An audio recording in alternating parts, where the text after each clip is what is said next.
Salut, je suis David et vous êtes sur Monsieur Cheveux. Aujourd'hui, je vais vous parler de mon intervention que j'ai réalisée il y a 8 mois de ça. J'ai fait une vidéo il y a à peu près 2 mois, donc c'était une vidéo autour de 6 mois et demi, et dans laquelle je parlais de l'évolution de la chevelure, donc l'évolution de la repousse des cheveux implantés. Et en fait, à cette époque, j'avais encore des réflexions, notamment de mes proches, qui disaient tiens, on voit encore pas mal d'espace sur ton cuir chevelu, c'est pas encore très dense. Et c'est vrai qu'à ce moment-là, ça m'avait un petit peu inquiété. Enfin, je m'étais posé des questions, hein, c'est normal, comme tout le monde, parce que c'est vrai que j'avais encore quelques réflexions qui disaient tiens, t'as pas complètement la densité. Et en même temps, c'était assez normal parce que le résultat final d'une intervention, il est plutôt autour de 12-13 mois. C'est vrai qu'il y a des personnes qui vont avoir un résultat qui va être assez précoce. Moi, j'ai des clients personnellement qui, à 4-5 mois, ont un résultat qui est quasiment final, c'est-à-dire que quasiment tous les cheveux implantés ont repoussé. Et donc, quand même, ça m'avait un petit peu mis la puce à l'oreille. Je me posais un peu de questions et j'avais quelques petites inquiétudes. J'avais décidé à l'époque de faire une vidéo qui parlait de tout ce qui pourrait finalement ralentir en fait la repousse des cheveux implantés après une intervention. J'avais parlé notamment de la prise d'antibiotiques, de faire une intervention avec anesthésie générale. Tout ça sont des facteurs qui peuvent, dans le temps, ralentir la croissance des cheveux implantés. Dans de rares cas, ça va empêcher la croissance, dans de rares cas. Mais donc, j'avais décidé de faire une vidéo là-dessus. Aujourd'hui, on est à 8 mois et comme vous pouvez le voir, la densité commence à être pas mal du tout. Moi, je suis très content parce que ça commence à se remplir au fur et à mesure. Le résultat est naturel. Je peux laisser repousser les cheveux. Il y a beaucoup de personnes qui commentaient, beaucoup d'entre vous avaient commenté sur mes vidéos en disant pourquoi tu continues de te raser la tête? Tu fais une greffe de cheveux, tu te rases la tête, c'est pas logique, c'est incompréhensible. Premièrement, l'idée de la greffe de cheveux, c'est pas nécessairement de faire repousser des cheveux, avoir des cheveux très longs. Quand on a plus de cheveux, on peut également avoir le luxe de choisir une coiffure qui nous plaît. Et si on souhaite se raser après une greffe de cheveux, quand c'est bien réalisé, on peut se raser la tête. Donc premièrement, ça c'était un choix. Mon choix aussi, il était basé aussi sur le fait que, comme j'avais pas encore toute la densité, quand je laissais pousser les cheveux un petit peu plus longs, et même on dirait à cette hauteur-là, il y avait un véritable décalage entre les cheveux qui étaient encore présents et les cheveux qui avaient été implantés, qui sont tombés et qui étaient en cours de repousse. Et ce contraste, il était important parce que moi j'ai une grosse densité de chevelure, ce qui fait que quand il y a un peu moins de cheveux dans une zone, ça se voit beaucoup. Et c'est quelque chose que j'avais du mal à supporter, de voir cette différence de densité parce que ça donnait justement vraiment l'impression que j'avais perdu mes cheveux. Or, dans les 2-3 dernières années, j'avais déjà perdu mes cheveux, certes, mais j'avais des cheveux beaucoup plus longs et je me coiffais de telle sorte que on ne voyait pas du tout cette perte de cheveux. Et alors, j'avais aucune réflexion des membres de mon entourage, on va dire, de personnes que je rencontrais, et moi-même, je ne m'apercevais pas que j'avais cette perte de cheveux. Donc, j'arrivais à la camoufler. Et je la vivais plutôt pas mal parce que je savais qu'à un moment ou à un autre, je referais une greffe de cheveux, que j'avais la solution, que j'avais les docteurs. Donc globalement, ce n'était pas un problème pour moi. Mais quand j'ai fait cette intervention et que j'ai recoupé les cheveux, là, ça l'est devenu. Je suis retombé dans cet état un petit peu de stress, à me dire merde, les gens vont me juger. J'avais vraiment l'impression d'être jugé. Et après mon intervention, personnellement, je suis quasiment pas sorti. J'avais pas envie de rencontrer des gens. J'avais surtout pas envie de rencontrer des personnes nouvelles parce que j'avais vraiment l'impression qu'on allait me juger. Et c'est pour ça que je continuais de me raser la tête après l'intervention. J'ai commencé à me raser la tête à partir de 1 mois ou 1 mois et demi après l'intervention. À partir du moment où c'était safe de le faire, je le faisais au démarrage avec un sabot, le premier sabot, puis après je l'ai fait sans sabot et je le faisais tous les 2-3 semaines en étant prudent, ce qui fait que j'endommageais pas le cuir chevelu et j'endommageais pas non plus les follicules implantés parce que passé 1 mois et demi, ils sont dans le cuir chevelu et ils vont se développer. Donc ça, il n'y avait pas de souci. Donc c'est pour toutes ces raisons en fait que moi je continuais de me raser la tête et aujourd'hui, dans ce laps de temps entre la dernière vidéo et celle que je fais, j'ai eu un gain de densité, ça commence à se faire très progressivement et j'arrive à avoir les cheveux beaucoup plus longs sans avoir ce contraste. Les gens ne font pas de réflexion, le résultat est naturel. J'ai été chez mon coiffeur il y a à peu près une semaine et demie et je ne lui avais pas dit que je refaisais une greffe de cheveux et avec le confinement et puis beaucoup de boulot avant, on ne s'était pas vu pendant un certain temps. Et quand il m'a revu, globalement, il me dit mais tes cheveux ont repoussé, t'as pris des médicaments, t'as pris des vitamines, t'as fait un traitement, mais c'est bluffant parce que clairement, écoute, c'est comme si t'avais tous tes cheveux. Et donc, lui-même ne s'était pas aperçu qu'il y avait une greffe de cheveux. Donc je suis content parce que ça veut dire que le résultat est naturel. J'avais aussi pas mal de réflexions sur Internet au tout démarrage. Quand je venais de faire ma greffe de cheveux, quand j'avais les cheveux rasés, des personnes qui disaient « oui, mais ta ligne est très rectiligne ». Alors, après une greffe de cheveux, quand on vient d'implanter les cheveux, on a des impressions globalement parce que la ligne d'implantation de cheveux après intervention, ce n'est pas la ligne que vous allez avoir quand les cheveux repoussent. Les docteurs, moi-même, quand on voit une ligne, quand on fait une ligne, quand on dessine une ligne sur un front, elle est assez rectiligne naturellement, mais sur cette ligne, vous avez des follicules qui sont implantés un peu devant, un peu en arrière et on imagine ce résultat avec la repousse des cheveux. Donc ça, nous, on l'anticipe. Mais c'est quelque chose qui n'est pas toujours facile à comprendre. Au sortir de l'intervention, on va se dire « merde, ma ligne est comme ça, ou elle est comme ça, ou elle est un peu asymétrique ». Faut savoir qu'une ligne naturelle peut être rectiligne. Elle a tendance parfois à être complètement asymétrique, à avoir un centimètre plus haut que l'autre. Et là encore, ce n'est pas ce qui va faire que le résultat va être moins naturel. Donc nous, toutes ces données, on les connaît.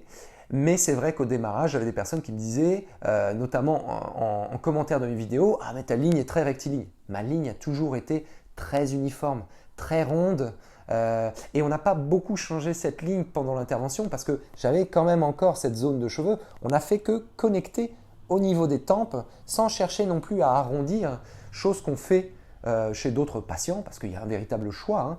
Et moi, je ne voulais pas faire ça parce que je voulais gagner des follicules. Je sais que je vais continuer à perdre des cheveux dans le futur.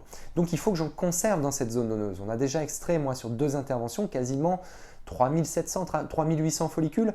Donc, je n'avais pas vraiment cette option de pouvoir redescendre un peu plus sur les tempes ou sur les golfs. Donc, voilà pourquoi on a fait ces choix stratégiques pour moi. Mais voilà aussi pourquoi j'avais ces réflexions au démarrage. Oui, mais cette ligne est très rectiligne. Elle l'était déjà.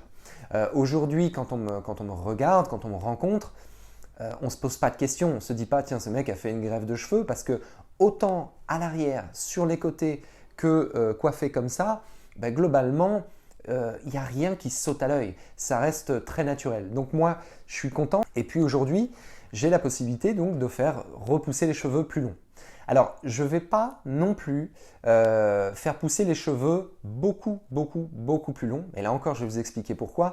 Moi, mes cheveux, ça a toujours été un complexe. Ça a toujours été un complexe depuis que j'ai l'âge de 3 ou 4 ans. Je me souviens toujours avoir dit à ma mère « ah, j'aime pas les bouclettes sur les côtés, ça boucle, coupe-moi les cheveux assez courts ».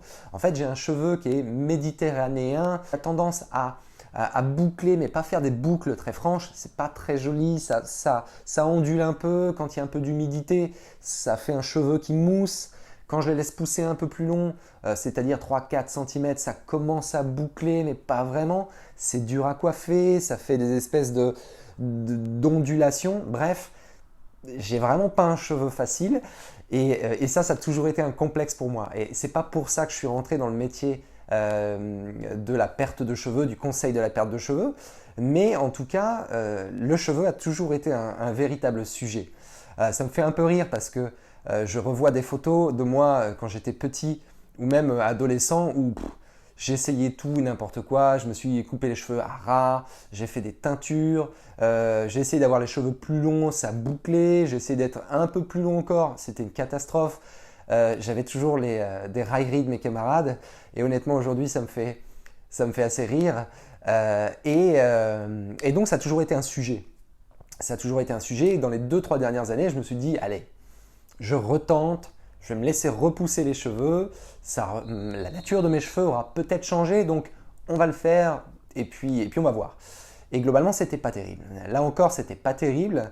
Et donc, ce que je faisais, j'ai été voir un coiffeur qui me dit « écoute, il faudrait peut-être qu'on essaie le lissage chez toi. Donc j'ai fait des lissages et à partir de ce moment-là, j'ai réussi à avoir les cheveux un peu plus longs, à me coiffer et à faire des coiffures qui me plaisaient. J'arrivais enfin à avoir une coiffure un peu à la mode.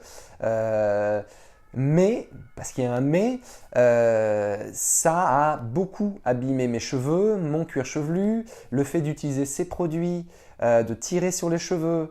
Et ben, j'ai commencé à avoir des petites démangeaisons sur le cuir chevelu, j'avais des plaques, des choses comme ça que j'ai encore conservées aujourd'hui. Et puis surtout, eh bien, on a endommagé les cheveux et on a créé une perte de cheveux supplémentaire. C'est pas ce qui a fait tomber, à proprement parler, les cheveux qui devaient tomber sont tombés, mais ils sont tombés beaucoup plus rapidement.